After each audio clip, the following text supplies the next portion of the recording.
Thank you, everybody, for tuning in. This series has just been something on heavy on my heart. I wanted to be sharing this for some time now, and finally got the opportunity to have Alam's family with us. This is Ryan's story, but we have his mom and his sister Sonia with us. Ryan's case is a rare terminal, and what it's called is NBIA, which is a neurodegeneration, brain iron accumulation. And it's inherited sometimes, a neurological movement disorder characterized by an abnormal accumulation of iron in the brain and progressive degeneration of the nervous system. Thank you all for being here. I'm honored. Thank you for having us. We Thank you. appreciate it. Thank you, guys. And so what I'll do is I'll go ahead and start with you, Tuba, as a mom. Tell us a little bit more about you, your family, and how did you find out about this and what Ryan is going through today? So I grew up here in Sterling area. I originally am from Pakistan. I've got Sonia, and then I've got Sonia who's 15, and then I have Ryan who's 18. As Ryan got older, late elementary school, we noticed that his walking started changing. He started tippy-toe walking. We took him to all sorts of specialists trying to figure out what was going on. In middle school, he was misdiagnosed with CP, cerebral palsy. They said he had a minor case of CP. So we went with that diagnosis for a couple of years, but as Ryan got taller and older, we noticed his walking was getting worse. His muscles were getting stiffer. Changes were happening. So we ended up at Children's Hospital Center in DC, and there Dr. Morozova diagnosed him with a rare disease. They said he had something called NBIA-MPAN. I think there's only about 500 people in the world that have this disease. It's been documented with 500 people. The type that Ryan has, because there's different types of NBIA, is called MPAN, and there's only 100 documented people that have that disease. It's a rare disease. The prognosis is pretty bad. It's neurodegenerative. So it starts out with a gait change, walker, wheelchair, dementia, Parkinson's, hard to swallow, vision issues, complete vision loss, and a feeding tube at the end. Mm-hmm. We were really shocked because we had previous MRIs done and nothing would come up on those MRIs. The MRIs were clear. But on this most recent MRI when Ryan was in 9th grade, they could see iron accumulated in the brain, which is a symptom of this condition. And then we had to go through thorough genetics testing, and that's where they confirmed that he did have this condition. So from there, our journey started. We basically had to break the news to Ryan, and, we went from there. He, obviously he was pretty traumatized when he first heard about it the first night, but after that, he was just all in. He came to us later that night and said, "It's okay." I wasn't upset and crying because, I was afraid of dying. He said I was upset and crying because I was afraid of leaving you guys. But I've thought about it, the life that I have. I just want to live it as normal as I possibly can for as long as I possibly can. And I'm going to fight till the end. Good for you, Ryan. It's just that your smile is so contagious. So tell me, Ryan, I'm just going to ask you now, with all your fans, everyone that's out there watching you, because I'm one of them, how does that make you feel with everything that you have, all the support around you, your family that loves you? How does that make you feel? It makes me feel it makes me feel great, loved. It makes me I'm really happy for them. I'm sure they're happy for you. Yeah. We're all happy for you. We just I'm just honored to have you sitting here and sharing your story with us. So, with your sister sitting next to you, Sonia, tell me, watching your brother Ryan and everything that he's accomplished, what can you tell us how, when you see that and the support and love that he's receiving and you being by his side, what can you tell us a little bit about your brother and your journey? Well, he's one of my best friends. He's my brother. So I love him and I support him through everything. And he just has like a great outlook on life and everything. And he's just an inspiration to everybody. And I can definitely say that I'm an honor. It's an honor for me being his sister. Wow, that's great. So I'm sure Ryan hears that, and of course, a lot of people are telling Ryan this. Makes him feel good that he's doing something great in this world. We need more of you, Ryan. So, Thank you. we love you so much. But just wanted to ask Tuba. So with everything that's going on, what keeps you motivated throughout everything that you're going through with you and your family through the journey that Ryan is? Ryan keeps us motivated. Sonia keeps us motivated. I think it's a joint effort, to be honest with you. Um, it's everyone. It's the community has been great. The love and the support that we've gotten. Watching Ryan go through this has been really tough, but he always has a smile on his face. Ryan is not about himself.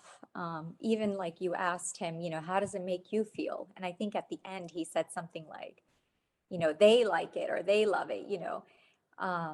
He's always thinking about others. I mean, he's just full of life. Watching him, be the way he is, it just keeps us going. And, he's the one who has the condition, right? And it's like, if he's okay with it, then who are we, to be sad and upset and hold him back. He just wants to live his life to the fullest and enjoy as much as he can, and we're here to support him. But I definitely think the love and the support that we've received from the community keeps us going. Ryan keeps us going. Sonia keeps me going, and my husband is very supportive also. So it's a joint effort for sure. Very good. So for something that happened in his life, instead of being sad about it and being in tune with his own needs, he's serving the community. So what he's putting out, he's receiving back. So what a great energy that you have, Ryan. So Thank I'm you. going to go back to you again, Ryan. So tell me, with everything that you've done, which I've watched, there's so much that you're doing. You have a bucket list, right? So what is Yeah. the next fun thing you're going to be doing? Probably meeting Gordon Ramsay and after that hang gliding and What else are you doing over the summer? You going on a boat for something? oh yeah, shark fishing. Just going shark fishing. Wow. Really? Oh my God. Yeah. Good for you. That doesn't scare you? No. No. Okay. Good. Good for you. Oh my He goodness. loves adventure. Yeah. Awesome. That's awesome. So what's between everything that you've done, what has been your favorite? Probably skydiving. I saw that one. For audience, you want to watch Ryan skydiving. I will definitely share his website once we get this YouTube posted and with the information for Ryan. But I don't want to jump into the story as I'm so excited, as you can tell. So, Ryan, for our viewers, tell us, how do you stay positive throughout everything? I stay positive just by I just have a great attitude on life. I don't think of what's gonna happen in the future. I just keep on I just keep on enjoying life, and yeah, So you're in the moment type of person. You yeah, enjoy the moment. yep, Ryan, that's good. This moment I have with you, I treasure. This thank moment you, with you and your family, it's a thank you. blessing. Thank It's a you. blessing. So can any of you, I know Tuba, if you want to talk to us a little bit about any kind of a story where you felt God was speaking to you, the love he has for you to other people. Has there been any stories that you want to share with our audience? Honestly, I think that one of the other things that keeps Ryan going is probably his faith. Would you agree with that or not? Yeah, what tell the story. Okay, I'll tell the story. Ryan's had like, his faith is very strong. I think honestly that has been played a role as a family also, for all of us, right? It's just really has helped us through this journey. You know, he's very believing. He's not afraid. He's just it's very amazing. I honestly think, you know, he's just a very special kid. I've taken him to several places, and you know, these types of incidents have happened where, like most recently, I think a couple of days ago, one of the snow days, Ryan and I went out to have lunch, and somebody came up to us and they saw Ryan. And then, you know, it was an elderly gentleman. I think he was at least like 75 plus. And, you know, it was one of those restaurants where you just go sit down, you know, nobody seats you, you find your own seat, and then you go and order. So he came up to us, he took us to a table, you know, he stayed close to Ryan, you know, asking what Ryan needed, what he wanted. I kept telling him, it's okay, I'll help Ryan, you know, I'm used to it, no worries. Don't worry, please enjoy your food. But he was like insisting. At the end, he waited until Ryan finished his food and cleaned up after Ryan. And I was like, no, no, you don't have to clean up. You know, I was feeling bad because he was so sweet and elderly. I was like, I'll do it. And he was like, you know what he said to me? He said, no. He said, please don't stop me from serving your son. When your son walked in, I felt an immediate connection with him. And, you know, he said something, told me to come up to him and just serve him. He says it makes me happy. You know, and it was amazing. It was just another time, you know, that somebody kind of, I don't know, made me feel, you know, that, you know, there is something out there, right? Bigger and better. And I always tell all these kids, you know, there's a reason why things happen. I tell Ryan, there's a reason why you ended up with this condition. You know, yeah, it's unfortunate, but there is a lot of good that's come out of it. So I do feel that, you know, our faith has gotten us through a lot. You know, we're very grateful for that. That's good. That's good to hear that, you know, there are guardian angels all around us, is what we believe, right? Yeah, That we're here definitely. for a reason. And I think all of you as a family know that. And God is protecting you in every situation and putting the right people in your path. So lastly, before we close, I just wanted to ask, I know there's a lot of fundraisers, there's a lot of good information out there, Tuba, that you guys have put out. How do people get involved in some of those fundraisers to help out or know that they are out there? Sure. As you know, like with these rare diseases, right, there's no funding for real treatments or cures, right?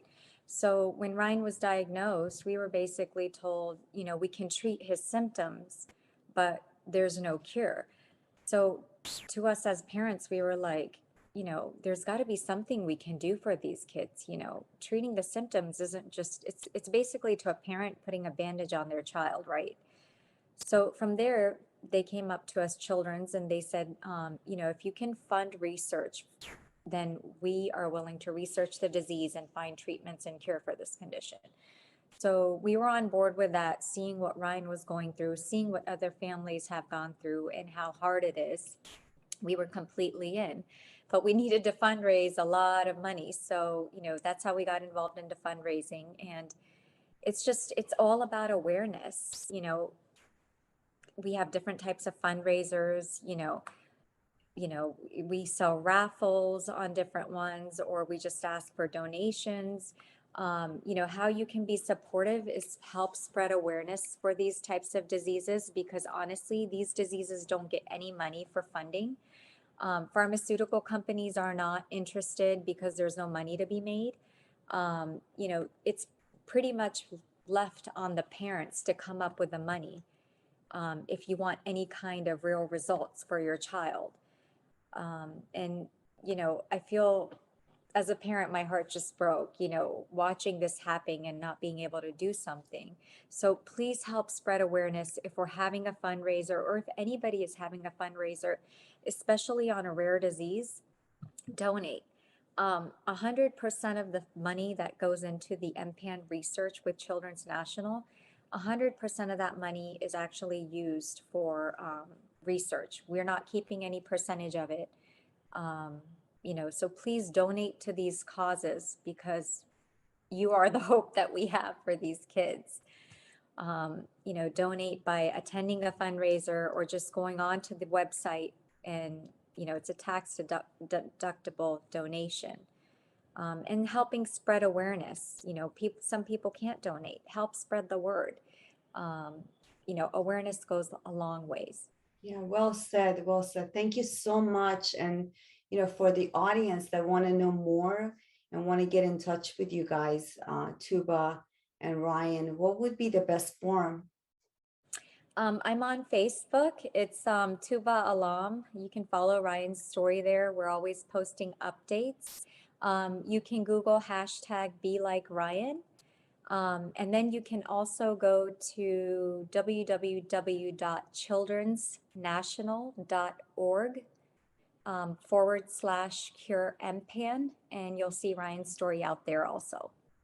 Awesome. I can tell, Ryan, that this has been such a pleasure, and I cannot wait to see that shark adventure that you're about to have, because I'm following you. So thank you for your time. I really appreciate all of you, and more success to you and your family, and blessings to just pour out into your life. Thank you. Yes, please pray for us. That's what we need the most, are prayers. Every day I think of you all, and twice a week I have a prayer group, and we always pray for you and your family. So if there's anything that we can do as a community, the more the merrier. So what I'll do is I will close asking our audience to please like, comment, reach out to myself or Alam's family, Ryan, Tuba, or Sonia. These are such great family. There's so many of us during the times of need. We are here for a reason, so we need to help each other out. So with all the love and support from me and Stories by You, thank you for watching and tuning in. We'll see you next week. Thank you. Thank you. Thank you.